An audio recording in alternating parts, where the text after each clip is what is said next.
नमस्कार दोस्तों, मैं संतोष पटेल स्वागत करता हूं आपके अपने YouTube चैनल डिजिटल भंडार पर। आज की वीडियो में हम CPCT एग्जाम सितंबर 2023 के लिए कंप्यूटर के इम्पोर्टेंट क्वेश्चंस को समझने वाले हैं। यह हमारा CPCT एग्जाम सितंबर 2023 के लिए पार्ट नंबर 5 है। इस वीडियो में हम CPCT एग्जाम के लिए कंप्यूटर से संबंधित 20 इम्पोर्टेंट क्वेश्चंस को समझने वाले हैं। यह सभी वही क्वेश्चन हैं जो पहले भी CPCT एग्जाम में पूछे जा चुके हैं। जब हम एक क्वेश्चन को समझते हैं तो उससे संबंधित हमें कई प्रकार के और भी क्वेश्चन तैयार करने मिल जाते हैं। आप सभी क्वेश्चंस को नोट जरूर करें, क्योंकि पेपर में एक क्वेश्चन से संबंधित कई प्रकार के और भी क्वेश्चन बन सकते हैं। चलिए शुरुआत करते हैं आज की इस वीडियो का। देखते हैं आज का हमारा पहला क्वेश्चन क्या है। पहला क्वेश्चन है, मेल मर्ज के पहले चरण में क्रिएट के लिए डॉक्यूमेंट प्रकारों को चुने के अंतर्गत रेडियो बटनों की संख्या कितनी होती है। मेल मर्ज के पहले चरण में मतलब मेल मर्ज के पहले स्टेप में क्रिएट के लिए डॉक्यूमेंट प्रकारों को चुने के अंतर्गत रेडियो बटनों की संख्या कितनी होती है। पहला क्वेश्चन हमसे पूछा गया है मेल मर्ज ऑप्शन से संबंधित। मेल मर्ज जो कि MS वर्ड का एक बहुत ही पावरफुल फीचर है। मेल मर्ज MS वर्ड के अंदर एक बहुत ही पावरफुल फीचर है। मेल मर्ज के द्वारा हम एक ही प्रकार की जानकारी को एक साथ मल्टीपल यूजर्स के साथ शेयर कर सकते हैं। जब हमें एक ही प्रकार की जानकारी एक साथ कई लोगों को भेजनी होती है तब हम मेल मर्ज का यूज करते हैं। मेल मर्ज सिंगल डॉक्यूमेंट की मल्टीपल कॉपी क्रिएट करने की सर्विस प्रोवाइड करता है। मेल मर्ज के द्वारा हम एक ही डॉक्यूमेंट की मल्टीपल कॉपी तैयार कर सकते हैं। मेल मर्ज के द्वारा लेटर, लेबल, एनवेलप कई प्रकार के डॉक्यूमेंट बनाए जा सकते हैं। Mail merge option MS Word के मेलिंग स्टेप में प्राप्त होता है। मेलिंग स्टेप में मेल मर्ज ऑप्शन के द्वारा हम एक ही प्रकार की जानकारी को एक साथ कई लोगों को भेज सकते हैं। मेल मर्ज एक सिंगल डॉक्यूमेंट की मल्टीपल कॉपी क्रिएट करने की सुविधा प्रदान करता है। मेल मर्ज के द्वारा कई प्रकार के डॉक्यूमेंट बनाए जाते हैं, जैसे कि लेटर, लेबल, एनवेलप, और mail merge option MS Word के मेलिंग स्टेप में प्राप्त होता है। हमसे क्वेश्चन पूछा गया है मेल मर्ज के पहले स्टेप में, फर्स्ट स्टेप में जो क्रिएट ऑप्शन होता है वहां पर हमसे डॉक्यूमेंट का टाइप सिलेक्ट करने के लिए बोला जाता है। मतलब जब हम मेल मर्ज की प्रक्रिया शुरू करते हैं तो जो पहला स्टेप होता है वहां पर हमें डॉक्यूमेंट का टाइप सिलेक्ट करना होता है। उस डॉक्यूमेंट का टाइप सिलेक्ट करते समय हमें कितने रेडियो बटन शो किए जाते हैं। आपसे क्वेश्चन ऐसा भी पूछा जा सकता है, मेल मर्ज में पहला स्टेप क्या होता है। मेल मर्ज के पहले स्टेप में हमें डॉक्यूमेंट का टाइप सिलेक्ट करना होता है। डॉक्यूमेंट का टाइप मतलब आप किस प्रकार का डॉक्यूमेंट क्रिएट करना चाहते हैं।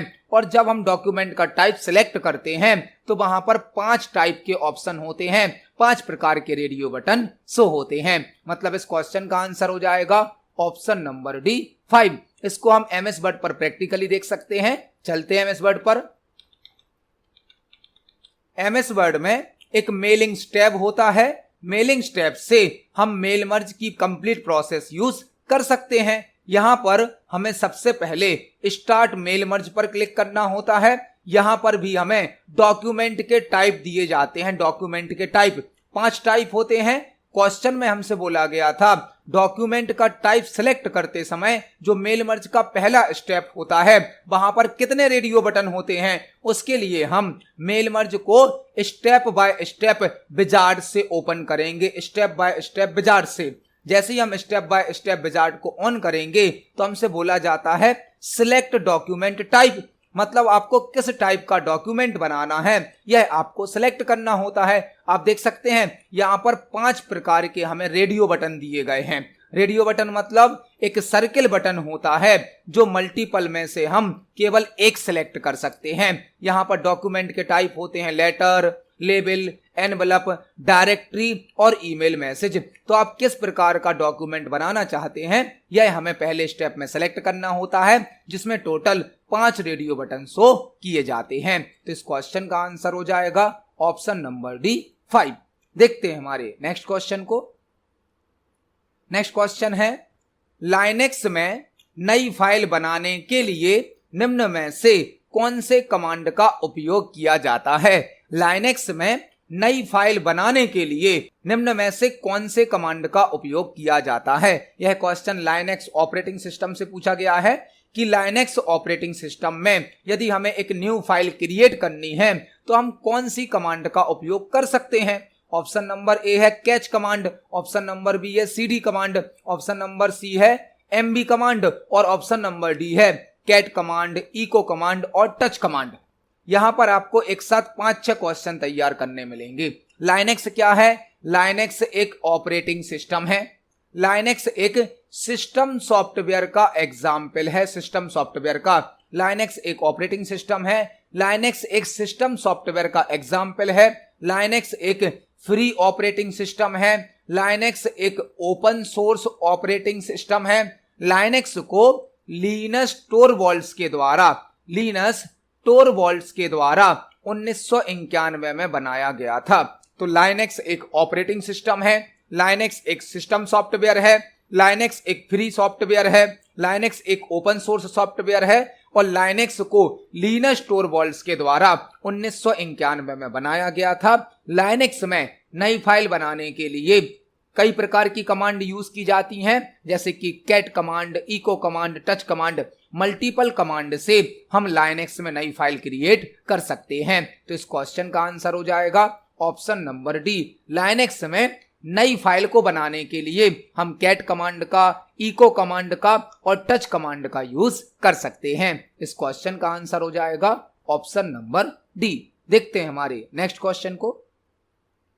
नेक्स्ट क्वेश्चन है, निम्न में से कौन सा डेटा सुरक्षा के लिए एक खतरा है? निम्न में से कौन सा डेटा सुरक्षा के लिए एक खतरा है? यह क्वेश्चन साइबर सिक्योरिटी से या डेटाबेस सिक्योरिटी से, इंफॉर्मेशन सिक्योरिटी से पूछा गया है। हमें 4 ऑप्शन दिए गए हैं और हमसे पूछा गया है निम्न में से कौन सा डेटा सिक्योरिटी के लिए एक खतरा है, एक थ्रेट है। ऑप्शन नंबर ए क्या है? फिशिंग, ऑप्शन नंबर बी है ब्राउजर, ऑप्शन नंबर सी है एनिमेशन और ऑप्शन नंबर डी है एप्लेट। यहां पर आप चारों ऑप्शन को देखें तो ब्राउजर तो एक सॉफ्टवेयर है जिसमें हम वेब पेज या वेबसाइट को ओपन करते हैं। एनिमेशन एक वीडियो के समान होता है जिसमें किसी इंफॉर्मेशन को एनिमेशन के माध्यम से, वीडियो के माध्यम से इफेक्ट के साथ शो किया जाता है। और एप्लेट क्या होता है? एप्लेट जावा का एक फीचर होता है जो कि वेब पेज में डायनामिक कंटेंट को ऐड करने के लिए यूज किया जाता है। फिशिंग यहां पर आंसर होगा फिशिंग। फिशिंग एक साइबर अटैक होता है जो कि जर्नली ईमेल के माध्यम से किया जाता है। यूजर को कोई ईमेल भेजा जाता है जिसमें कोई लिंक होती है और जैसे यूजर लिंक पर क्लिक करता है तो यूजर के डेटा को कॉपी कर लिया जाता है, उसका मिसयूज कर दिया जाता है। फिशिंग एक साइबर अटैक होता है। फिशिंग एक साइबर अटैक है। तो इस क्वेश्चन का आंसर हो जाएगा ऑप्शन नंबर ए। निम्न में से कौन सा डेटा सुरक्षा के लिए एक खतरा है? वह होगा फिशिंग जो कि एक साइबर अटैक का टाइप होता है। तो इस क्वेश्चन का आंसर हो जाएगा ऑप्शन नंबर ए। देखते हैं हमारे नेक्स्ट क्वेश्चन को। नेक्स्ट क्वेश्चन है, आप वर्ड फाइल को ब्राउजर पर माय पेज शीर्षक से कैसे पब्लिश करेंगे?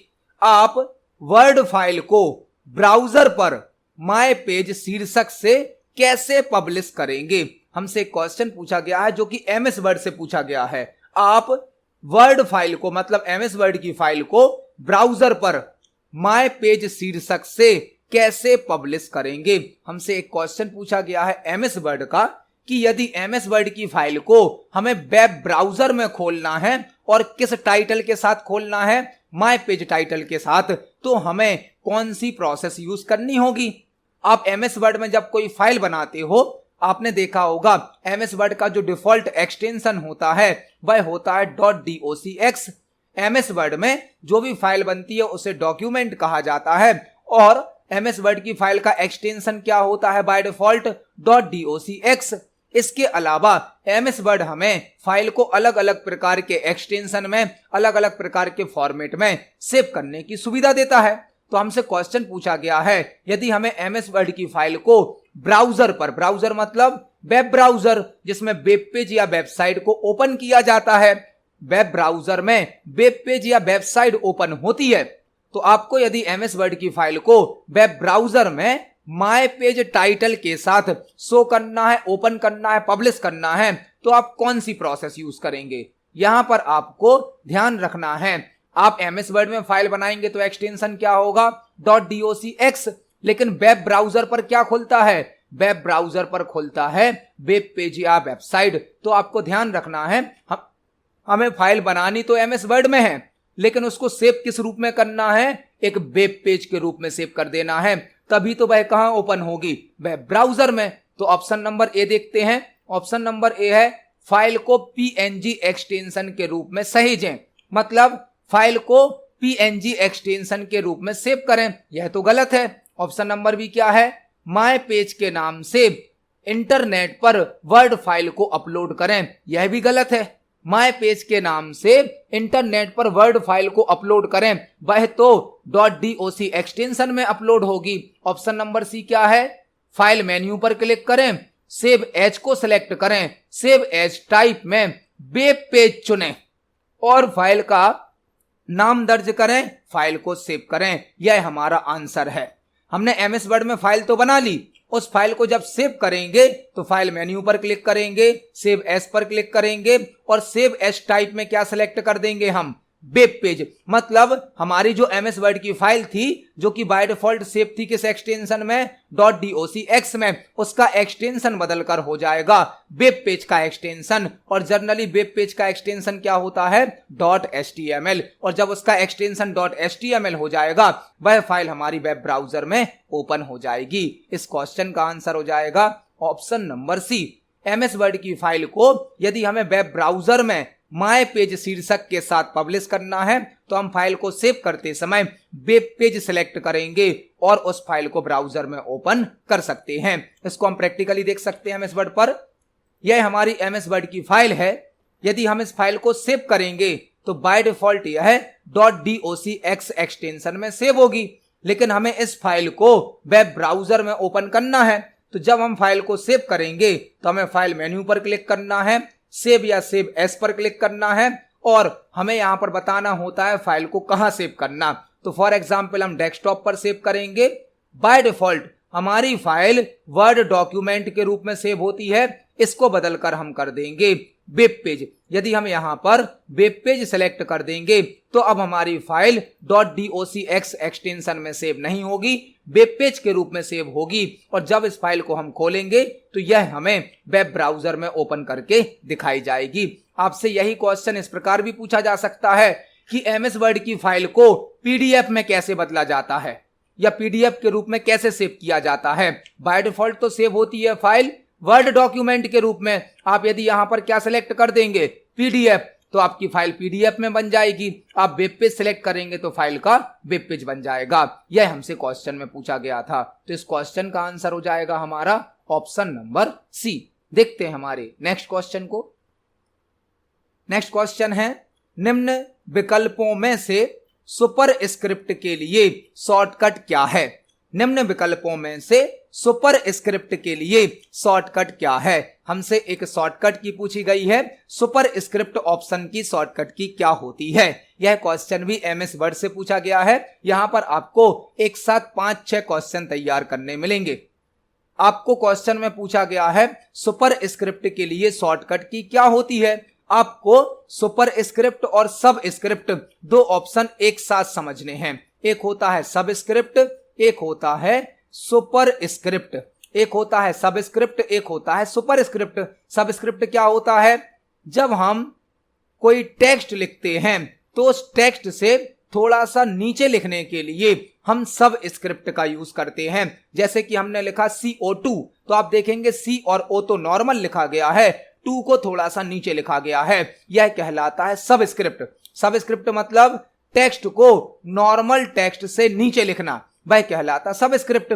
और एक होता है सुपरस्क्रिप्ट। सुपरस्क्रिप्ट मतलब टेक्स्ट को नॉर्मल टेक्स्ट से ऊपर लिखना, टेक्स्ट को नॉर्मल टेक्स्ट से ऊपर लिखना, उसे बोला जाता है सुपरस्क्रिप्ट।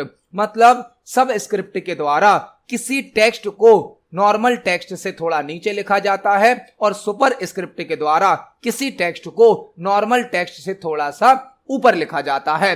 सबस्क्रिप्ट और सुपरस्क्रिप्ट दोनों ही ऑप्शन एमएस वर्ड में फॉन्ट ग्रुप में प्राप्त होते हैं। फॉन्ट ग्रुप में, फॉन्ट ग्रुप मतलब फॉर्मेटिंग के लिए यूज होता है, जो कि होम टैब के अंतर्गत आता है। होम टैब के अंतर्गत एमएस वर्ड के होम टैब में फॉन्ट ग्रुप होता है, जहां पर सबस्क्रिप्ट और सुपरस्क्रिप्ट ऑप्शन होते हैं।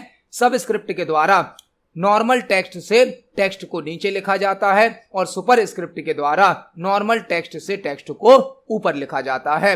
सबस्क्रिप्ट की शॉर्टकट की होती है कंट्रोल के साथ इक्वल, कंट्रोल के साथ इक्वल सबस्क्रिप्ट की शॉर्टकट की होती है और सुपरस्क्रिप्ट की शॉर्टकट की होती है control shift plus. Control shift plus superscript की शॉर्टकट की है कंट्रोल इक्वल सबस्क्रिप्ट की शॉर्टकट की है। यह दोनों ही ऑप्शन एमएस वर्ड के होम टैब में फॉन्ट ग्रुप में प्राप्त होते हैं। हम इन दोनों को प्रैक्टिकली देखने वाले हैं। चलते हैं एमएस वर्ड पर। फॉर एग्जाम्पल, हम एमएस वर्ड में एक मैथ का या साइंस का फॉर्मूला लिखना चाहते हैं, जिसके लिए हम सबस्क्रिप्ट और सुपरस्क्रिप्ट का यूज कर सकते हैं। फॉर एग्जाम्पल, हमने यहां पर लिखा CO2, तो आप देखेंगे CO2 तीनों ही कैरेक्टर, तीनों ही अक्षर एक ही लेवल पर लिखे गए हैं। अब यदि हमें 2 को थोड़ा सा नीचे लिखना है तो हम 2 को सिलेक्ट करेंगे और होम टैब में फॉन्ट ग्रुप में सब स्क्रिप्ट पर क्लिक कर देंगे। सब स्क्रिप्ट क्या करेगा, 2 को थोड़ा सा नीचे लिख देगा और सब स्क्रिप्ट की शॉर्टकट की क्या है, कंट्रोल इक्वल। कंट्रोल इक्वल से हम टेक्स्ट को सबस्क्रिप्ट कर सकते हैं। इसी प्रकार से एक होता है सुपरस्क्रिप्ट। फॉर एग्जाम्पल, हमने लिखा A2, अब हमें 2 को A के ऊपर लिखना है तो हम 2 को सिलेक्ट करेंगे और सुपरस्क्रिप्ट पर क्लिक कर देंगे। सुपरस्क्रिप्ट पर, सुपरस्क्रिप्ट टेक्स्ट को ऊपर लिखता है और सबस्क्रिप्ट टेक्स्ट को नीचे लिखता है। इसकी शॉर्टकट की क्या है सुपरस्क्रिप्ट की, control shift plus. Control shift plus से सुपरस्क्रिप्ट को ऑन और ऑफ कर सकते हैं। कंट्रोल के साथ इक्वल से सबस्क्रिप्ट को ऑन और ऑफ कर सकते हैं। इस क्वेश्चन का आंसर है ऑप्शन नंबर सी। देखते हैं हमारे नेक्स्ट क्वेश्चन को। नेक्स्ट क्वेश्चन है, इंटरनेट का इस्तेमाल ब्लैंक का उपयोग करके फाइलें एक कंप्यूटर से दूसरे में स्थानांतरित करने के लिए किया जा सकता है। इंटरनेट का इस्तेमाल करके, ब्लैंक का उपयोग करके फाइलें एक कंप्यूटर से दूसरे में स्थानांतरित करने के लिए किया जाता है। एक क्वेश्चन हमसे पूछा गया है कि इंटरनेट के द्वारा हम किसका उपयोग करके किसी फाइल को एक कंप्यूटर से दूसरे कंप्यूटर में ट्रांसफर कर सकते हैं। इस प्रकार के क्वेश्चन सीपीसीटी के पेपर में बहुत पूछे जाते हैं। यह जो क्वेश्चन है, इसका जो आंसर है, इसका एक क्वेश्चन पेपर में जरूर आता है। इस क्वेश्चन का आंसर क्या है, FTP। FTP मतलब फाइल ट्रांसफर प्रोटोकॉल। इसके कई क्वेश्चन हमने प्रीवियस वीडियोस में भी समझे हैं और अब सीपीसीटी के पेपर में एक क्वेश्चन FTP का जरूर आता है। क्वेश्चन को घुमा फिरा कर किसी भी प्रकार से पूछा जाता है, लेकिन उसमें FTP का एक क्वेश्चन आपको जरूर मिलेगा। अभी हमसे पहले क्वेश्चन पूछा गया है, क्लाइंट कंप्यूटर से किसी फाइल को सर्वर कंप्यूटर पर भेजने के लिए किस प्रोटोकॉल का यूज किया जाता। कई बार क्वेश्चन पूछ लिया जाता है, सर्वर कंप्यूटर से किसी फाइल को क्लाइंट कंप्यूटर पर लाने के लिए किस प्रोटोकॉल का यूज किया जाता, या कौन सा प्रोटोकॉल नेटवर्क में फाइल को ट्रांसफर करने की सुविधा देता है, वह है FTP। इंटरनेट पर या नेटवर्क में यदि हमें फाइल को एक कंप्यूटर से दूसरे कंप्यूटर पर ट्रांसफर करना है, फाइल को शेयर करना है, तो हम उसके लिए FTP का यूज करते हैं। FTP एक प्रोटोकॉल होता है, प्रोटोकॉल जो कि नेटवर्क में या इंटरनेट पर किसी फाइल को एक कंप्यूटर से दूसरे कंप्यूटर पर ट्रांसफर करने के लिए यूज किया जाता है। FTP एक प्रोटोकॉल है जिसका फुल फॉर्म होता है file transfer protocol. File transfer protocol, protocol क्या होता है, प्रोटोकॉल होता है set of rules. Set of rules होता है प्रोटोकॉल। तो इस क्वेश्चन का आंसर हो जाएगा ऑप्शन नंबर डी। आपको यहां पर 3 क्वेश्चन और तैयार करने हैं। TCP का फुल फॉर्म क्या होता है, transmission control protocol. Transmission control protocol. HTML का फुल फॉर्म क्या होता है, hyper text markup language. Hyper text markup language. IP का फुल फॉर्म क्या होता है? Internet protocol. Internet protocol. तो इस क्वेश्चन का आंसर हो जाएगा ऑप्शन नंबर डी। इंटरनेट के माध्यम से एफटीपी का उपयोग करके फाइलें एक कंप्यूटर से दूसरे कंप्यूटर में स्थानांतरित की जा सकती हैं। इस क्वेश्चन का आंसर है ऑप्शन नंबर डी। देखते हैं हमारे नेक्स्ट क्वेश्चन को।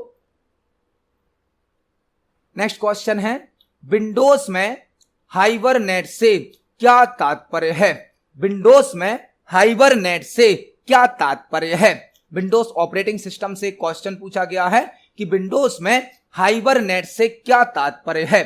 विंडोज एक ऑपरेटिंग सिस्टम है जिसे माइक्रोसॉफ्ट कंपनी के द्वारा बनाया गया है। यह operating system graphical user interface पर वर्क करता है। जीयूआई पर वर्क करता है, मतलब ग्राफिकल यूजर इंटरफेस पर वर्क करता है। हमसे क्वेश्चन पूछा गया है विंडोज में हाइबरनेट से क्या तात्पर्य है। हाइबरनेट क्या होता है?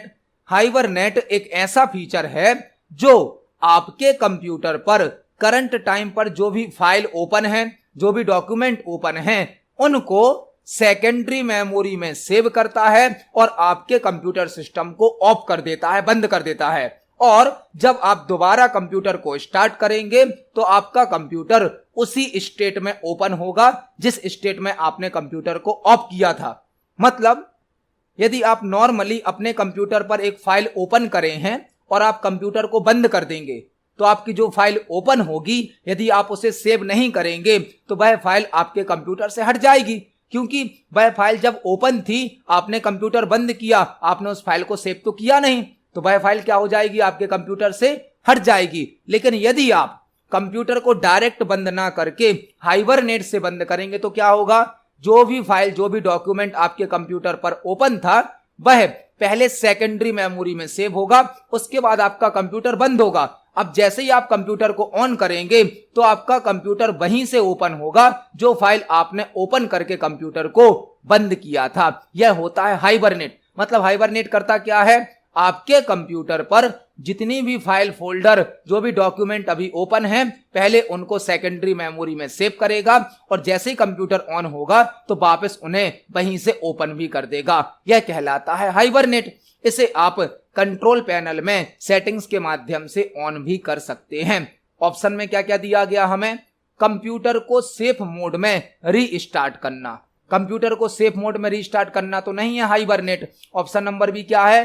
कंप्यूटर को हाइबरनेट मोड में रीस्टार्ट करना, यह भी नहीं है। ऑप्शन नंबर सी क्या है? वर्तमान में चालू सभी एप्लीकेशनों को बंद करके कंप्यूटर को शट डाउन करना। ऑप्शन नंबर सी को ध्यान से समझना है, यहां पर आप कंफ्यूज हो सकते हैं। वर्तमान में चालू सभी एप्लीकेशनों को बंद करके कंप्यूटर को शट डाउन करना, यहां पर तो ये फाइलों को बंद ही कर देगा, यह तो आंसर नहीं होगा। ऑप्शन नंबर डी क्या है?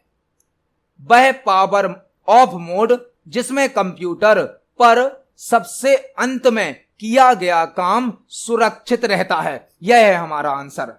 हाइबरनेट क्या है? हाइबरनेट एक पावर ऑफ मोड है। पावर ऑफ मोड मतलब इसमें कंप्यूटर बंद हो जाता है, जिसमें कंप्यूटर पर सबसे अंत में किया गया काम, लास्ट टाइम पर जो भी फाइल ओपन थी वह आपका लास्ट काम होगा, अंत में किया गया काम होगा, वह क्या रहता है? सुरक्षित रहता है। और जब आप दोबारा कंप्यूटर को ऑन करेंगे तो आपका कंप्यूटर वहीं से ओपन भी हो जाएगा। ऑप्शन नंबर डी हमारा आंसर है। हाइबरनेट का मतलब क्या है?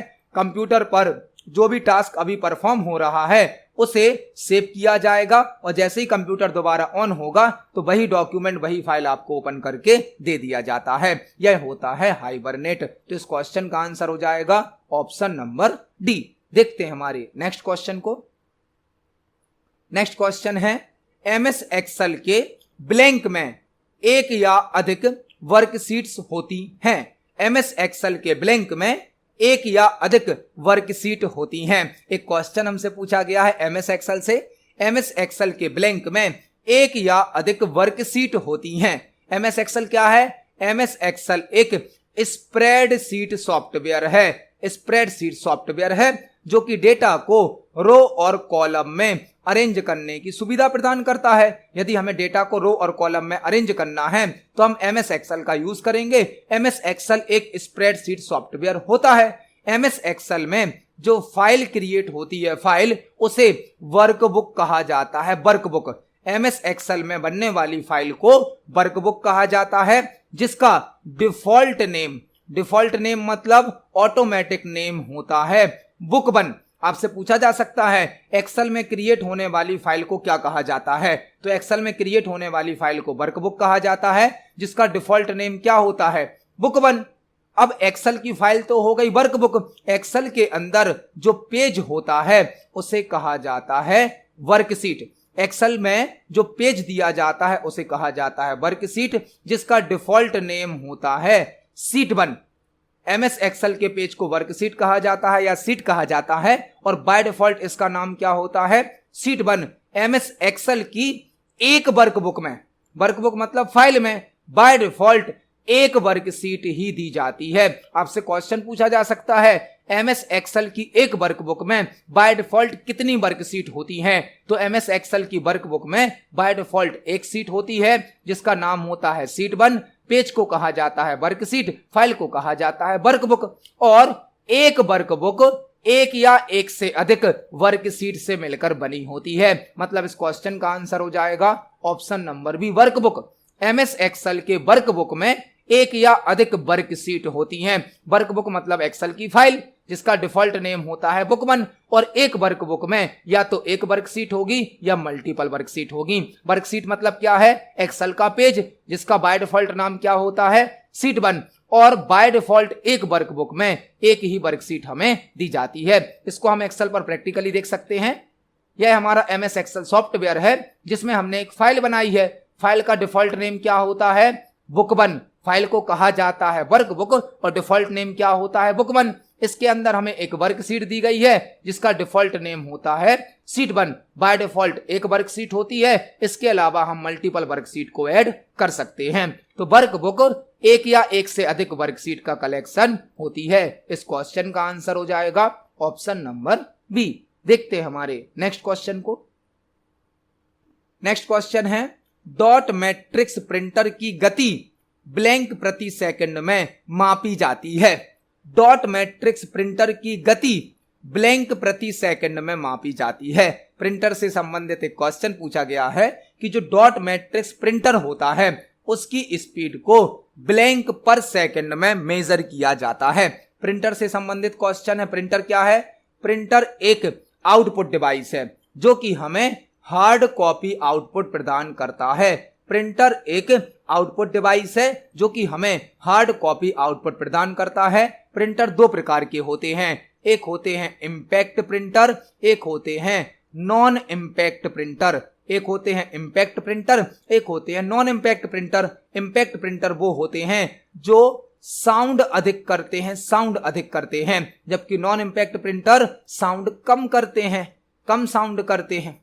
और इम्पैक्ट प्रिंटर की स्पीड भी स्लो होती है, नॉन इम्पैक्ट प्रिंटर की स्पीड फास्ट होती है। जो इम्पैक्ट प्रिंटर होते हैं इनकी जो क्वालिटी होती है, क्वालिटी वह लो होती है, जबकि नॉन इम्पैक्ट प्रिंटर की क्वालिटी हाई होती है। यह दो प्रकार के प्रिंटर होते हैं। जो डॉट मैट्रिक्स प्रिंटर है वह एक इम्पैक्ट प्रिंटर है, मतलब प्रिंटिंग करते समय अधिक शोर करता है, आवाज अधिक करता है। और डॉट मैट्रिक्स प्रिंटर की स्पीड को सीपीएस में मेजर किया जाता है। सीपीएस मतलब कैरेक्टर्स पर सेकंड। डॉट मैट्रिक्स प्रिंटर एक इम्पैक्ट प्रिंटर है जिसकी स्पीड को सीपीएस में मतलब कैरेक्टर्स पर सेकंड में नापा जाता है। तो इस क्वेश्चन का आंसर हो जाएगा ऑप्शन नंबर ए, कैरेक्टर्स प्रति सेकंड, मतलब सीपीएस में डॉट मैट्रिक्स प्रिंटर की स्पीड को मेजर किया जाता है। देखते हैं हमारे नेक्स्ट क्वेश्चन को।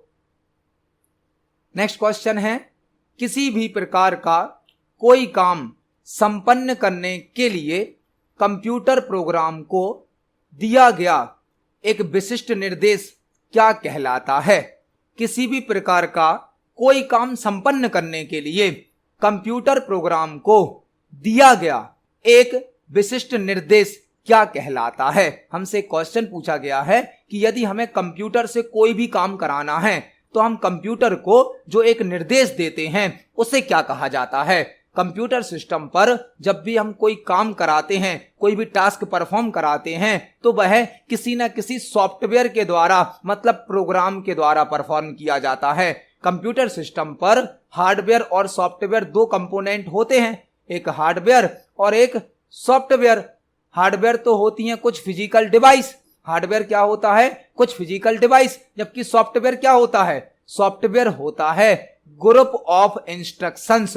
ग्रुप ऑफ इंस्ट्रक्शंस मतलब कंप्यूटर को दिए गए निर्देशों के समूह को सॉफ्टवेयर कहा जाता है। सॉफ्टवेयर मतलब प्रोग्राम, जिसे हम एप्लीकेशन भी कहते हैं। सॉफ्टवेयर, प्रोग्राम, एप्लीकेशन एक ही है जो कि कई प्रकार के निर्देशों का समूह होता है, जिसे हम ग्रुप ऑफ इंस्ट्रक्शन भी कहते हैं। सॉफ्टवेयर, प्रोग्राम या एप्लीकेशन एक ही है जो कि ग्रुप ऑफ इंस्ट्रक्शन से बना होता है, जो कि कंप्यूटर को यह बताता है कि कोई कार्य किस प्रकार करना है। मतलब कंप्यूटर पर किसी भी प्रकार के काम को संपन्न करने के लिए कंप्यूटर प्रोग्राम को दिया गया एक विशिष्ट निर्देश क्या कहलाएगा, प्रोग्राम, एप्लीकेशन या सॉफ्टवेयर, जो कि ग्रुप ऑफ इंस्ट्रक्शन होता है, जो कि कंप्यूटर को यह बताता है कि किसी कार्य को किस प्रकार करना है। तो इस क्वेश्चन का आंसर हो जाएगा ऑप्शन नंबर ए, प्रोग्राम। देखते हैं हमारे नेक्स्ट क्वेश्चन को। नेक्स्ट क्वेश्चन है, निम्नलिखित में से कौन सा कंप्यूटर को इनपुट प्रदान करने के लिए एक पॉइंटिंग डिवाइस नहीं है। निम्नलिखित में से कौन सा कंप्यूटर को इनपुट प्रदान करने के लिए एक पॉइंटिंग डिवाइस नहीं है। हमें 4 डिवाइस के नाम दिए गए हैं और यह चारों ही इनपुट डिवाइस है। यह चारों ही इनपुट डिवाइस हैं और क्वेश्चन क्या पूछा गया है, निम्नलिखित में से कौन सा कंप्यूटर को इनपुट प्रदान करने के लिए एक पॉइंटिंग डिवाइस नहीं है। हमें जो 4 ऑप्शन दिए गए हैं यह चारों ही इनपुट डिवाइस है। इनपुट डिवाइस कौन सी डिवाइस होती हैं, जिनके माध्यम से कंप्यूटर सिस्टम में डेटा को इनपुट किया जाता है, वह कहलाती हैं इनपुट डिवाइस। कई प्रकार की इनपुट डिवाइस होती हैं, keyboard, mouse, joystick, track ball, scanner, OBR, OCR, MI, कई प्रकार की होती हैं। हमसे पूछा गया है निम्नलिखित में से कौन सा कंप्यूटर को इनपुट प्रदान करने के लिए एक पॉइंटिंग डिवाइस नहीं है। जो ट्रैक बॉल है, माउस है और जॉयस्टिक है, यह तीनों ही इनपुट डिवाइस भी हैं और पॉइंटिंग डिवाइस भी हैं। पॉइंटिंग डिवाइस का मतलब क्या होता है, ऐसी डिवाइस जिससे हम स्क्रीन पर किसी फिक्स एरिया को पॉइंट आउट कर सकते हैं, किसी ऑब्जेक्ट को सिलेक्ट कर सकते हैं, किसी ऑब्जेक्ट पर फोकस कर सकते हैं। आपने देखा होगा जब आप माउस को मूव करते हैं तो आपका कर्सर किसी फिक्स लोकेशन पर पॉइंट आउट करता है। इसी प्रकार से ट्रैक बॉल और जॉयस्टिक भी इनपुट डिवाइस तो हैं, साथ ही साथ यह पॉइंटिंग डिवाइस हैं। और ट्रैक बॉल और जॉयस्टिक का यूज गेम खेलने के लिए किया जाता है, गेम प्ले करने के लिए किया जाता है।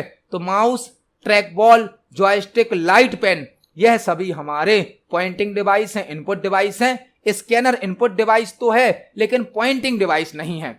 स्कैनर एक डायरेक्ट इनपुट डिवाइस है, डायरेक्ट इनपुट डिवाइस, जो कि किसी डॉक्यूमेंट को, किसी लेटर को बिना टाइप करे डायरेक्ट इनपुट करने की सुविधा प्रदान करता है।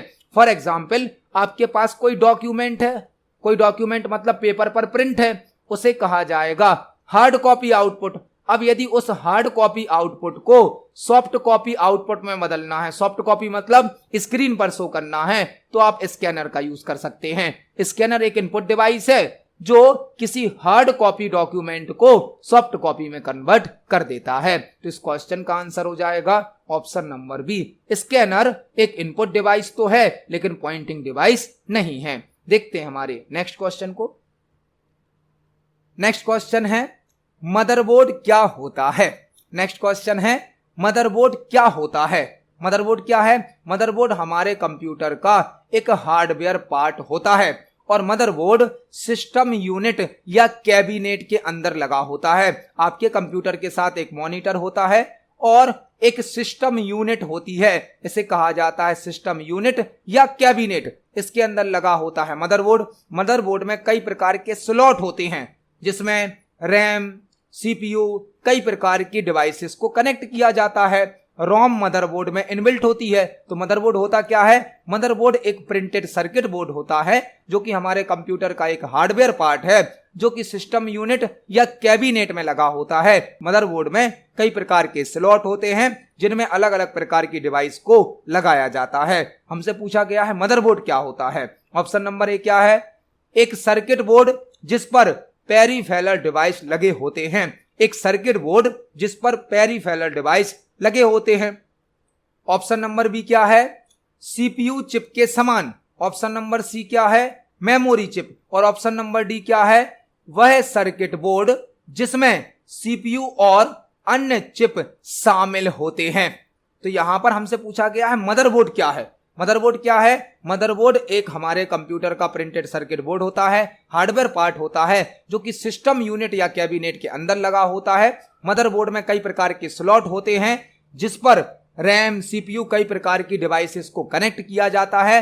रोम मदरबोर्ड में इनबिल्ट होता है। तो इस क्वेश्चन का आंसर हो जाएगा ऑप्शन नंबर डी, वह सर्किट बोर्ड जिसमें सीपीयू, सीपीयू मतलब सेंट्रल प्रोसेसिंग यूनिट, जिसे हम प्रोसेसर भी कहते हैं, और अन्य चिप शामिल होते हैं। तो यह हमारा आंसर होगा। आपको यहां पर पेरिफेरल डिवाइस में कंफ्यूज नहीं होना है। पेरिफेरल डिवाइस वह डिवाइस कहलाती हैं जो हम एक्सटर्नली कनेक्ट करते हैं। एक्सटर्नली मतलब बाहर से कनेक्ट करते हैं कंप्यूटर में, जैसे कीबोर्ड, माउस, प्रिंटर, यह सभी पेरिफेरल डिवाइस हम एक्सटर्नल रूप से कनेक्ट करते हैं। जबकि मदरबोर्ड में जो सीपीयू होता है, रैम होती है, रोम होती है, वह इंटरनली कनेक्ट किया जाता है। तो इस क्वेश्चन का आंसर हो जाएगा ऑप्शन नंबर डी, वह सर्किट बोर्ड जिसमें सीपीयू और अन्य चिप्स शामिल होते हैं वह मदरबोर्ड कहलाता है। देखते हैं हमारे नेक्स्ट क्वेश्चन को। नेक्स्ट क्वेश्चन है, बायोमेट्रिक्स की मानक प्रक्रिया को एक से अधिक बायोमेट्रिक विधियों जैसे कि फिंगरप्रिंट के साथ आंख की पुतली के स्कैन के संयोजन से और अधिक जटिल बनाने की प्रक्रिया क्या कहलाती है। हमसे क्वेश्चन पूछा गया है, बायोमेट्रिक्स की मानक प्रक्रिया को एक से अधिक बायोमेट्रिक विधियों जैसे फिंगरप्रिंट के साथ आंख की पुतली के स्कैन के संयोजन से और अधिक जटिल बनाने की प्रक्रिया क्या कहलाती है। यह सभी क्वेश्चन जो हम आपको तैयार करा रहे हैं यह जुलाई वाले सीपीसीटी एग्जाम में पूछे गए हैं। इसी प्रकार से क्वेश्चन आए हैं। यह जो भी क्वेश्चन आपको तैयार कराए जा रहे हैं यह सभी सीपीसीटी के पुराने पेपर से ही सिलेक्ट करे गए हैं। यह क्वेश्चन इसी प्रकार से जुलाई वाले सीपीसीटी एग्जाम में पूछा गया है। क्वेश्चन क्या है, बायोमेट्रिक्स की मानक प्रक्रिया को एक से अधिक बायोमेट्रिक विधियों जैसे कि फिंगरप्रिंट के साथ आंख की पुतली के स्कैन के संयोजन से और अधिक जटिल बनाने की प्रक्रिया क्या कहलाती है। सबसे पहले आपको यह समझना होगा बायोमेट्रिक का मतलब क्या है। बायोमेट्रिक डिवाइस होती हैं कुछ बायोमेट्रिक डिवाइस जो कि एक इनपुट डिवाइस होती हैं। इनपुट डिवाइस, बायोमेट्रिक डिवाइस के द्वारा यूजर के थंब एक्सप्रेशन को, फिंगरप्रिंट को, रेटिना को, फेस डिटेक्शन को या वॉइस को रिकॉग्नाइज किया जाता है, स्कैन किया जाता है। यूजर के थंब एक्सप्रेशन को, फिंगरप्रिंट को, आंख की रेटिना को, पुतली को या फेस को या वॉइस को इनपुट करने के लिए, स्कैन करने के लिए बायोमेट्रिक डिवाइस का यूज किया जाता है। और स्कैनिंग करने के बाद, इनपुट करने के बाद यह चेक किया जाता है कि कोई यूजर किस रिसोर्स को एक्सेस कर सकता है या नहीं कर सकता है। तो बायोमेट्रिक स्कैनिंग में यूजर के थंब एक्सप्रेशन को, फिंगरप्रिंट को, आंख की पुतली मतलब रेटिना को, फेस को या वॉइस को स्कैन करके चेक किया जाता है। हमसे यह पूछा गया है, यदि हम यूजर के फिंगरप्रिंट के साथ, एक स्कैनिंग तो क्या हो गई यूजर की फिंगरप्रिंट, उसके साथ यदि आंख की जो पुतली है मतलब रेटिना है, ऐसी दो तीन चीजों को स्कैन करके, दो तीन चीजों की स्कैनिंग के कॉम्बिनेशन से यदि हम बायोमेट्रिक का जो वेरिफिकेशन होता है उसको और कॉम्प्लेक्स बना देंगे और अच्छा बना देंगे तो इसे क्या कहा जाएगा। मतलब जैसे फॉर एग्जाम्पल आप अभी अपने किसी रिसोर्स को एक्सेस करने के लिए केवल थंब एक्सप्रेशन का यूज करते थे, मतलब आपको किसी चीज को उपयोग करने के लिए केवल अपने थंब एक्सप्रेशन को स्कैन करना होता था। उसको और स्ट्रांग बनाने के लिए अब आपको थंब एक्सप्रेशन के साथ साथ अपनी रेटिना को, आंख की पुतली को भी स्कैन कराना पड़ेगा, तभी आप उस रिसोर्स को उपयोग कर पाओगे, एक्सेस कर पाओगे। मतलब और अधिक अच्छी सिक्योरिटी के लिए हम यह प्रक्रिया यूज करते हैं जिसे कहा जाता है multi modal biometric system. Multi modal biometrics system, multi modal मतलब एक से अधिक मॉडल को चेक किया जाएगा, एक से अधिक मॉडल को स्कैन किया जाएगा, वह कहलाता है मल्टी मॉडल बायोमेट्रिक्स सिस्टम। तो इस क्वेश्चन का आंसर हो जाएगा ऑप्शन नंबर ए। देखते हैं हमारे नेक्स्ट क्वेश्चन को। नेक्स्ट क्वेश्चन है निम्नलिखित में से कौन सा सिस्टम बस का कार्य नहीं है। निम्नलिखित में से कौन सा सिस्टम बस का कार्य नहीं है। हमसे क्वेश्चन पूछा गया है निम्नलिखित में से कौन सा सिस्टम बस का कार्य नहीं है। यह कंप्यूटर हार्डवेयर से संबंधित क्वेश्चन है। कंप्यूटर सिस्टम में कई प्रकार के बस यूज किए जाते हैं। कई प्रकार के बस क्या होता है, जो डेटा को एक स्थान से दूसरे स्थान पर ट्रांसफर करता है। कंप्यूटर सिस्टम में कई प्रकार की बस होती हैं। हमसे क्वेश्चन पूछा गया है निम्नलिखित में से कौन सा सिस्टम बस का कार्य नहीं है। सिस्टम बस का कार्य है डेटा की शेयरिंग करना, एड्रेसिंग करना और डिवाइसेस को पावर उपलब्ध कराना, लेकिन मेमोरी को डिस्क से जोड़ता नहीं है। जो सिस्टम बस है वह डेटा को शेयर करता है, डेटा की एड्रेसिंग करता है और डिवाइसेस को पावर उपलब्ध कराता है, लेकिन मेमोरी को डिस्क से नहीं जोड़ता है। तो सिस्टम बस का कार्य मेमोरी को डिस्क से जोड़ना नहीं है। इस क्वेश्चन का आंसर हो जाएगा ऑप्शन नंबर डी। बस क्या होती हैं बस कंप्यूटर में? बस जिसका उपयोग डेटा को एक लोकेशन से दूसरे लोकेशन पर ट्रांसफर करने के लिए किया जाता है। कंप्यूटर में कई प्रकार की बस यूज होती हैं। हमसे पूछा गया था सिस्टम बस का कार्य क्या नहीं है, तो मेमोरी को डिस्क से जोड़ना सिस्टम बस का कार्य नहीं है। देखते हैं हमारे नेक्स्ट क्वेश्चन को। नेक्स्ट क्वेश्चन है निम्न में से कौन सी इंपैक्ट प्रिंटरों की एक विशेषता नहीं है। निम्न में से कौन सी इंपैक्ट प्रिंटरों की एक विशेषता नहीं है। प्रिंटर से संबंधित एक और क्वेश्चन हमें मिला। आज की वीडियो में ही हमने एक और क्वेश्चन प्रिंटर से संबंधित समझा था। प्रिंटर क्या है? प्रिंटर एक आउटपुट डिवाइस है जो कि हमें हार्ड कॉपी आउटपुट प्रदान करता है। प्रिंटर एक आउटपुट डिवाइस है जो कि हमें हार्ड कॉपी आउटपुट प्रदान करता है। प्रिंटर की दो कैटेगरी होती हैं, इंपैक्ट प्रिंटर और non impact printer. Impact printer और non impact printer. Impact printer कौन से होते हैं? जो अधिक साउंड करते हैं, अधिक आवाज करते हैं, जबकि जो नॉन इंपैक्ट प्रिंटर हैं यह कम साउंड करते हैं। जो इंपैक्ट प्रिंटर हैं इनकी स्पीड स्लो होती है, नॉन इंपैक्ट प्रिंटर की स्पीड फास्ट होती है। इनका जो आउटपुट होता है इंपैक्ट प्रिंटर का वह लो क्वालिटी का होता है, जबकि नॉन इंपैक्ट प्रिंटर का आउटपुट हाई क्वालिटी का होता है। हमें 4 ऑप्शन दिए गए हैं और हमसे पूछा गया है निम्न में से कौन सी इंपैक्ट प्रिंटरों की एक विशेषता नहीं है। ऑप्शन नंबर ए क्या है? Reliable printers and inexpensive. Reliable printer and inexpensive मतलब विश्वसनीय भी है और सस्ता भी है, यह तो ठीक है। ऑप्शन नंबर बी क्या है? ये शोर नहीं करते हैं। इंपैक्ट प्रिंटर की विशेषता में हमसे पूछा गया है ये शोर नहीं करते हैं, यही हमारा आंसर है। हमसे पूछा क्या गया था निम्न में से कौन सी इंपैक्ट प्रिंटरों की एक विशेषता नहीं है, तो इंपैक्ट प्रिंटर रिलायबल मतलब विश्वसनीय है और इनएक्सपेंसिव मतलब सस्ते हैं, ये तो ठीक है। ऑप्शन नंबर सी भी देख लेते हैं।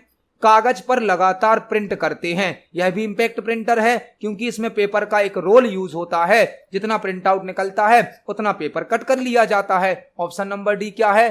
प्रिंट आउट की लागत भी सस्ती होती है, सस्ता भी है। लेकिन ऑप्शन नंबर जो बी है ये तो इंपैक्ट प्रिंटर की विशेषता नहीं है, यह नॉन इंपैक्ट प्रिंटर की विशेषता है क्योंकि ये शोर नहीं करते। इंपैक्ट प्रिंटर तो बहुत अधिक शोर करते हैं जबकि नॉन इंपैक्ट प्रिंटर शोर नहीं करते हैं। तो इस क्वेश्चन का आंसर हो जाएगा option number B, impact printer अधिक शोर करते हैं। इस क्वेश्चन का आंसर है ऑप्शन नंबर बी। देखते हैं हमारे नेक्स्ट क्वेश्चन को। नेक्स्ट क्वेश्चन है दी गई द्विआधारी संख्याओं 101 और 11 को जोड़ने का परिणाम क्या होगा। एक क्वेश्चन हमें दिया गया है, दी गई द्विआधारी संख्याओं 101 और 11 को जोड़ने का परिणाम क्या होगा। यह क्वेश्चन बाइनरी अर्थमेटिक से हमें दिया गया है। बाइनरी अर्थमेटिक से, बाइनरी अर्थमेटिक मतलब बाइनरी नंबर को जोड़ना, घटाना, गुणा करना, भाग करना। अब सीपीसीटी के पेपर में कंप्यूटर नंबर सिस्टम से और बाइनरी अर्थमेटिक ऑपरेशन से एक दो क्वेश्चन जरूर पूछे जाते हैं। हमें यहां पर दो बाइनरी नंबर दिए गए हैं और हमें दोनों को जोड़कर आंसर बताना है। हमारे चैनल पर कंप्यूटर नंबर सिस्टम को सॉल्व करने के लिए और बाइनरी अर्थमेटिक ऑपरेशंस को कन्वर्ट करने के लिए ऑलरेडी वीडियोस को अपलोड किया जा चुका है।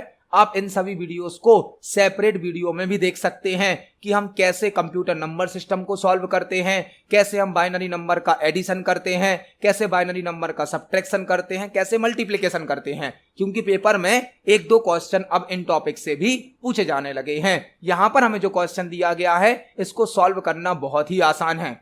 आप कुछ ट्रिक के माध्यम से, कुछ रूल्स के माध्यम से इस क्वेश्चन को बहुत ही आसानी से सॉल्व कर सकते हो। क्वेश्चन क्या दिया गया है, हमें द्विआधारी मतलब बाइनरी नंबर जिसका आधार 2 होता है, 2 आधार होता है, बेस कितना होता है 2, संख्याएं दी गई हैं, दोनों को जोड़कर हमें क्या बताना है, आंसर बताना है। मतलब हमें दो बाइनरी नंबर दिए गए हैं, दोनों को जोड़कर हमें उनका आंसर बताना है। हमने कैसे पहचाना कि यह बाइनरी नंबर है, एक तो यहां पर लिखा गया है द्विआधारी और यहां पर आप देखें तो बेस कितना लिखा गया है, 2 लिखा गया है। 2 बेस किसका होता है, बाइनरी नंबर का। कंप्यूटर में 4 प्रकार के नंबर सिस्टम यूज होते हैं, बाइनरी जिसका बेस होता है 2, ऑक्टल जिसका बेस होता है 8, डेसिमल जिसका बेस होता है 10 और हेक्साडेसिमल का बेस होता है 16। तो 2 बेस है मतलब यह बाइनरी नंबर है। हमें दो बाइनरी नंबर को जोड़ना है और आंसर बताना है। इसको सॉल्व करना बहुत ही आसान है। आपको केवल बाइनरी एडिशन के रूल्स याद रखने हैं। रूल्स आपको केवल 4 रूल्स याद रखने हैं। आप कोई भी बाइनरी एडिशन का क्वेश्चन सॉल्व कर सकते हैं। पहला रूल्स क्या है, 0 में 0 को ऐड करने पर 0 प्राप्त होता है। जब हम 0 में 0 ऐड करेंगे तो क्या प्राप्त होगा, 0। दूसरा रूल्स है 0 में 1 को ऐड करने पर 1 प्राप्त होता है। तीसरा नियम है 1 में 0 को ऐड करने पर 1 प्राप्त होता है। यह तीनों नियम तो बहुत ही आसान है। आप 0 में 0 जोड़ेंगे तो क्या प्राप्त होगा, 0। 0 में 1 जोड़ेंगे तो क्या प्राप्त होगा, 1। 1 में 0 जोड़ेंगे तो क्या प्राप्त होगा, 1। लेकिन जो लास्ट नियम है यह आपको ध्यान से समझना है। जब आप 1 में 1 ऐड करेंगे तो आंसर मिलेगा 0 और एक हमें कैरी प्राप्त होगी, कैरी। जब हम 1 में 1 जोड़ेंगे बाइनरी एडिशन में तो आंसर क्या आएगा, 0 और एक हमें क्या मिलेगी, कैरी मिलेगी। ऐसा क्यों हो रहा, आप नॉर्मल डेसिमल एडिशन जब करते हैं तो 1 में 1 ऐड करने पर आपको क्या प्राप्त होता है, 2 प्राप्त होता है। 2 लिखते हैं आप, लेकिन 2 को बाइनरी में ऐसे लिखा जाता है, ऐसे। यह लिख गया 2, तो यहां पर आंसर क्या मिल गया, 0। और जो आगे वाला 1 है यह हम कैरी के रूप में अगले नंबर पर ट्रांसफर कर देंगे। जो नॉर्मल एडिशन होता है उसमें 1 + 1 2 होता है, लेकिन बाइनरी में 2 को इस प्रकार लिखा जाता है तो आंसर हो जाएगा 0। और जो एक आगे वाला 1 है इसको हम कैरी के रूप में अगले नंबर पर ट्रांसफर कर देंगे। आपको यह 4 नियम याद रखने हैं। आप कोई भी बाइनरी नंबर का एडिशन कर सकते हैं। हमने नियम समझ लिए, अब हम इन दोनों नंबर को ऐड करते हैं। तो पहला नंबर क्या है, 1 0 1। दूसरा नंबर क्या है, क्या जोड़ना हमें इसमें, 1 1। अब हम दोनों को जोड़ देते हैं। इनको जोड़ने के लिए हमें यह नियम उपयोग करने हैं। सबसे पहले क्या जोड़ना है, 1 और 1। और जब 1 और 1 जुड़ेगा तो आंसर क्या मिलेगा, 0 मिलेगा। साथ में एक क्या भी मिलेगी हमें, कैरी। कैरी हम आगे वाले नंबर पर भेज देंगे। यह आ गई हमारी कैरी। हमने 1 और 1 को जोड़ा तो आंसर क्या मिला, 0। एक जो कैरी मिली वो हमने आगे वाले नंबर पर भेज दी। अब इस कैरी के 1 को हम इस 0 से जोड़ते हैं। कैरी का 1 और 0, जब 1 और 0 जुड़ेगा, 1 और 0 जुड़ेगा तो क्या मिलेगा, 1 मिल जाएगा। मतलब यहां हो गया 1। अब इस 1 को किससे जोड़ना है, नीचे वाले 1 से। तो 1 और 1 जुड़ेगा तो अब आंसर क्या मिलेगा, आंसर मिलेगा 0 और एक और कैरी आगे ट्रांसफर हो जाएगी। हमने क्या किया, पहले 1 और 1 को जोड़ा तो क्या मिला, 0। जो कैरी का 1 आया वह यहां लिख दिया। इस कैरी के 1 को 0 से जोड़ा तो 1 और 0 कितना हो गया, 1। अब इस 1 को नीचे वाले 1 से जोड़ा तो 1 और 1 कितना हो गया, 0। 0 यहां लिखा और कैरी का 1 यहां आ गया। अब हमें कैरी के 1 को इस 1 से जोड़ना है तो 1 और 1 कितना होगा, 0 होगा। एक कैरी आगे आएगी। अब आगे तो कोई नंबर है नहीं तो हम कैरी के 1 को लिख देंगे। यह हमारा आंसर आ गया। आप देख सकते हैं बाइनरी नंबर का एडिशन करना कितना आसान है। आपको केवल 4 नियम याद रखने हैं। हमारा जो यह क्वेश्चन था इसका आंसर क्या होगा? Option number C. इसी क्वेश्चन को हम एक और एग्जाम्पल से समझ लेते हैं ताकि आपको यह और अच्छे से क्लियर हो जाए। फॉर एग्जाम्पल हमें एक नंबर दिया गया है 010 और एक नंबर दिया गया है 100। इन दोनों को हमें जोड़ना है। अब इन दोनों को जोड़ना है तो हमारे नियम हमें याद होने चाहिए। 0 + 0 कितना होगा? 0। 1 और 0 1, 0 और 1 1। यह हमारा आंसर आ गया। इस क्वेश्चन में तो कैरी भी नहीं आई, लेकिन जो क्वेश्चन पेपर में दिया गया था उसमें कैरी भी आई थी। तो इस प्रकार से आप कोई भी बाइनरी एडिशन का क्वेश्चन सॉल्व कर सकते हैं। आपको केवल 4 नियम याद रखने हैं। और हमारे चैनल पर अलग से सेपरेट वीडियो भी बनाए गए हैं बाइनरी एडिशन के, बाइनरी नंबर सिस्टम के, ऑक्टल नंबर सिस्टम के, डेसिमल नंबर सिस्टम के और हेक्साडेसिमल नंबर सिस्टम के। तो आप उनको जरूर चेक करें क्योंकि पेपर में 1 से 2 क्वेश्चन आपको इन टॉपिक से भी मिलने वाले हैं। इस क्वेश्चन का आंसर हो जाएगा ऑप्शन नंबर सी। देखते हैं हमारे नेक्स्ट क्वेश्चन को।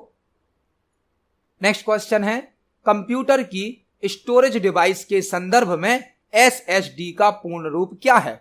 कंप्यूटर की स्टोरेज डिवाइस के संदर्भ में एसएसडी का पूर्ण रूप क्या है? हमसे एसएसडी का फुल फॉर्म पूछा गया है। एसएसडी का फुल फॉर्म, एसएसडी क्या है? एसएसडी हमारे कंप्यूटर की एक सेकेंडरी मेमोरी होती है। एसएसडी हमारे कंप्यूटर की सेकेंडरी मेमोरी होती है जो कि एक फ्लैश मेमोरी का एग्जाम्पल है। फ्लैश मेमोरी का जो कि चिप में डेटा को स्टोर करती है, परमानेंटली डेटा को स्टोर करती है। और एसएसडी का फुल फॉर्म होता है solid state drive. Solid state drive SSD का फुल फॉर्म होता है सॉलिड स्टेट ड्राइव जो कि एक सेकेंडरी मेमोरी का टाइप है, जो कि एक फ्लैश मेमोरी का एग्जाम्पल है, जो कि चिप में डेटा को स्टोर करती है और हार्ड डिस्क से कई गुना ज्यादा फास्ट होती है। तो इस क्वेश्चन का आंसर हो जाएगा ऑप्शन नंबर ए। एसएसडी का full form solid state drive होता है। देखते हैं हमारे नेक्स्ट क्वेश्चन को। नेक्स्ट क्वेश्चन है ब्लैंक हैकिंग या धोखे को संदर्भित करता है जो सुरक्षा उपायों को दरकिनार करने के इरादे से किसी अन्य व्यक्ति का अनुकरण मतलब नकल करता है। हमसे एक क्वेश्चन पूछा गया है ब्लैंक हैकिंग या धोखे को संदर्भित करता है जो सुरक्षा उपायों को दरकिनार करने के इरादे से किसी अन्य व्यक्ति का अनुकरण मतलब नकल करता है। यह क्वेश्चन साइबर सिक्योरिटी से, इंफॉर्मेशन सिक्योरिटी से पूछा गया है। हैकिंग या फ्रॉड को रेफर करता है। हमसे क्वेश्चन क्या पूछा गया है?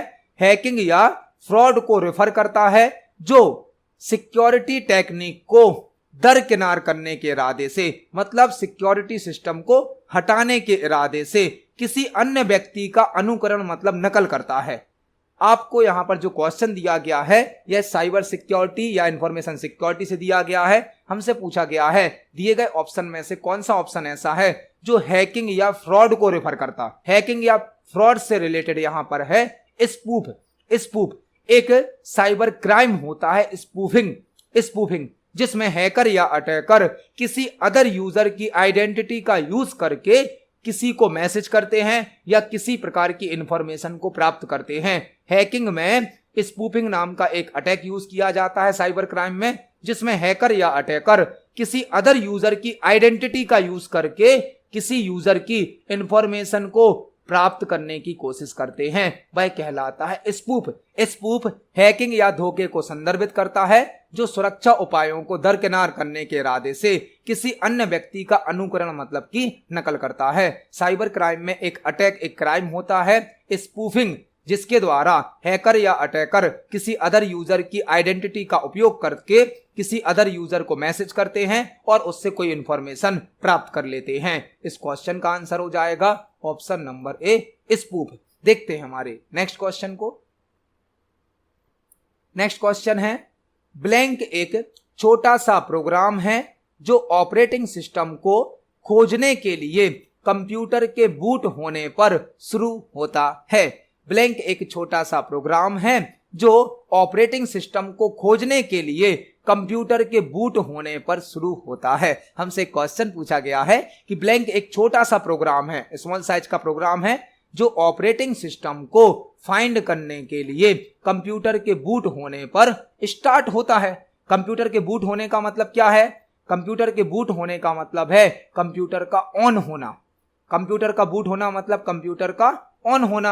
जब हम कंप्यूटर सिस्टम को ऑन करते हैं तो एक बूटिंग प्रोसेस ऑन होती है जिसमें ऑपरेटिंग सिस्टम को सेकेंडरी मेमोरी से प्राइमरी मेमोरी में लोड किया जाता है। कंप्यूटर सिस्टम को बूट करने का मतलब क्या है? कंप्यूटर सिस्टम को ऑन करना। जब हम कंप्यूटर सिस्टम को ऑन करते हैं तो बूटिंग प्रोसेस रन होती है जिसमें ऑपरेटिंग सिस्टम को सेकेंडरी मेमोरी से प्राइमरी मेमोरी में लोड किया जाता है। और यदि हमारे कंप्यूटर में ऑपरेटिंग सिस्टम नहीं होता है तो कंप्यूटर सिस्टम बूट नहीं होता है। हमसे एक क्वेश्चन पूछा गया है, ब्लैंक एक छोटा सा प्रोग्राम है जो ऑपरेटिंग सिस्टम को खोजने के लिए कंप्यूटर के बूट होने पर शुरू होता है। वह प्रोग्राम कहलाता है master boot record. Master boot record, जिसे शॉर्ट में MBR भी कहा जाता है। MBR, आपको एक और क्वेश्चन तैयार करना है। यहाँ पर MBR का फुल फॉर्म क्या होता है? MBR का फुल फॉर्म होता है master boot record. Master boot record एक छोटा सा प्रोग्राम है जो ऑपरेटिंग सिस्टम को खोजने के लिए कंप्यूटर के बूट होने पर शुरू होता है। मतलब जैसे ही कंप्यूटर को ऑन किया जाता है, स्टार्ट किया जाता है, MBR प्रोग्राम रन होता है और ऑपरेटिंग सिस्टम को फाइंड करता है। जो मास्टर बूट रिकॉर्ड होता है यह हार्ड डिस्क का पहला सेक्टर होता है। हार्ड डिस्क का पहला सेक्टर होता है। जो MBR है यह किसी डिवाइस का, किसी ड्राइव का पहला सेक्टर होता है। आपको यह भी याद रखना है, जो मास्टर बूट रिकॉर्ड होता है वह किसी ड्राइव का, ड्राइव मतलब जो डेटा को स्टोर करती है, हार्ड डिस्क है, SSD है, CD है, DVD है, उसमें जो पहला सेक्टर होता है वह कहलाता है मास्टर बूट रिकॉर्ड। तो इस क्वेश्चन का आंसर हो जाएगा option number D. Option number D मतलब मास्टर बूट रिकॉर्ड या MBR एक छोटा सा प्रोग्राम होता है जो ऑपरेटिंग सिस्टम को खोजने के लिए कंप्यूटर के बूट होने पर शुरू होता है। MBR का फुल फॉर्म होता है मास्टर बूट रिकॉर्ड। यह किसी ड्राइव का या किसी डिस्क का फर्स्ट सेक्टर भी होता है। तो इस क्वेश्चन का आंसर हो जाएगा ऑप्शन नंबर डी। देखते हैं हमारे नेक्स्ट क्वेश्चन को। नेक्स्ट क्वेश्चन हमसे पूछा गया है, जेम्स गॉसलिंग को आमतौर पर ब्लैंक प्रोग्रामिंग भाषा के संस्थापक या निर्माता के रूप में जाना जाता है। जेम्स गॉसलिंग को आमतौर पर ब्लैंक प्रोग्रामिंग भाषा के संस्थापक या निर्माता के रूप में जाना जाता है। हमसे क्वेश्चन पूछा गया है कि हमें 4 प्रोग्रामिंग लैंग्वेज के नाम दिए गए हैं और हमसे पूछा गया है जेम्स गॉसलिंग के द्वारा इनमें से कौन सी प्रोग्रामिंग लैंग्वेज को बनाया गया है। तो जेम्स गॉसलिंग के द्वारा जावा प्रोग्रामिंग लैंग्वेज को बनाया गया है। जावा को, जावा जो कि एक हाई लेवल की प्रोग्रामिंग लैंग्वेज है, जावा को जेम्स गॉसलिंग के द्वारा बनाया गया है। James Gosling Sun micro system में वर्क करते थे। सन माइक्रो सिस्टम, तो जावा को जेम्स गॉसलिंग ने बनाया है जो कि सन माइक्रो सिस्टम के पार्ट हैं। James Gosling Sun micro system में थे, उन्होंने जावा को बनाया है। इसलिए आपको कहीं कहीं पर पढ़ने मिलता होगा कि जावा का इन्वेंशन सन माइक्रो सिस्टम ने किया है। सन माइक्रो सिस्टम वह कंपनी है जिसमें जेम्स गॉसलिंग है जिन्होंने जावा का इन्वेंशन किया है। तो इस क्वेश्चन का आंसर होगा ऑप्शन नंबर ए, जावा का इन्वेंशन जेम्स गॉसलिंग ने किया है जो कि सन माइक्रो सिस्टम कंपनी के पार्ट है। जावा एक हाई लेवल लैंग्वेज है। जावा 3rd जनरेशन की प्रोग्रामिंग लैंग्वेज है। यहां पर आपको एक और क्वेश्चन तैयार करना है, कोबोल का फुल फॉर्म क्या है? कोबोल का फुल फॉर्म होता है common business oriented language. Common business oriented language. तो इस क्वेश्चन का आंसर हो जाएगा ऑप्शन नंबर ए, जावा। जेम्स गॉसलिंग को जावा का निर्माता के रूप में जाना जाता है। इस क्वेश्चन का आंसर है ऑप्शन नंबर ए। तो आज की वीडियो में हमने CPCT एग्जाम के लिए कंप्यूटर से संबंधित 20 इंपोर्टेंट क्वेश्चंस को समझा। जब हम एक क्वेश्चन को समझते हैं तो हमें उससे संबंधित कई प्रकार के और भी क्वेश्चन तैयार करने मिल जाते हैं। आप सभी क्वेश्चंस को पढ़ें, समझें। यदि आपका कोई क्वेश्चन है, कोई डाउट है तो कमेंट सेक्शन में जरूर पूछिए। वीडियो पसंद आती है तो वीडियो को लाइक करें, ज्यादा से ज्यादा शेयर करें। मिलते हैं अगली वीडियो में। धन्यवाद।